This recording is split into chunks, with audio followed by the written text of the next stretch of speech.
আজি বহুত দিনৰ মূৰত জুতি লগাই এসাঁজ বজাৰ কৰিলোঁ দেই। অৱশ্যে বজাৰলৈ মই যোৱা নাই, ভাইটি এটাকহে আনিব দিছিলোঁ। মোৰ আজিকালি বজাৰ চজাৰ কৰিবলৈ একেবাৰে মনেই নাযায়। আৰু মায়ে কৈ আছিলে যে মোৰ ইমান ভাত বুকত লাগি ধৰিছে, খাবই নোৱাৰিছোঁ। দাইলত ভেন্দি এটা দি দিলে মানে শাকখিনি পিছল হয় যে তেতিয়া খাব পাৰে। আৰু হেনো এনেকুৱা সৰু সৰু গৰৈ মাছো খাবলৈ মন গৈ আছিলে। সেইটো কাৰণে ভাবিলোঁ কিবা কিবি কেইটামান অনোৱাই দিওঁ। আৰু এই জিকাটো অৱশ্যে গিফ্ট পালোঁ, ভাইটিহঁতে দি থৈ গ'ল। মই সদায় মাক এনেকৈ সৰু সৰু সুখবোৰ দিবলৈ চেষ্টা কৰোঁ, কিয়নো বুঢ়া বুঢ়ী মানুহ কেইদিননো জীয়াই থাকিব।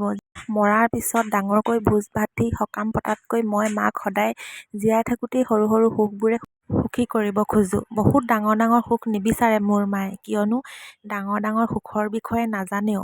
এই সৰু সুখবোৰতে বহুত সুখী হয়। অৱশ্যে নেমুকেইটা মোৰ কাৰণে, যিহেতু ইনফেকশ্যন হৈ মোৰ পেটৰ ভিতৰত চাগে ঘাঁ লাগি গৈছে আৰু নেমুৱে ঘাঁ শুকুৱাই বুলি ক'লে, সেইটো কাৰণে নেমু একেবাৰে বেয়া পাওঁ, মই নাখাওঁৱেই। কিন্তু আজিকালি খুব নেমু খাবলৈ লৈছোঁ। আৰু এইফালে ঢেকীয়া চেকীয়া পাৰিলে এইবোৰে খাব লাগে, এইবোৰে ফ্ৰেছ হয়। বাকী চব্জিবোৰততো সাৰে দিয়ে। পাৰিলে দুজোপা এজোপা আমি নিজেই লগাই খাব পাৰিলেতো বেছিয়ে ভাল, কিন্তু নোৱাৰোঁ যে।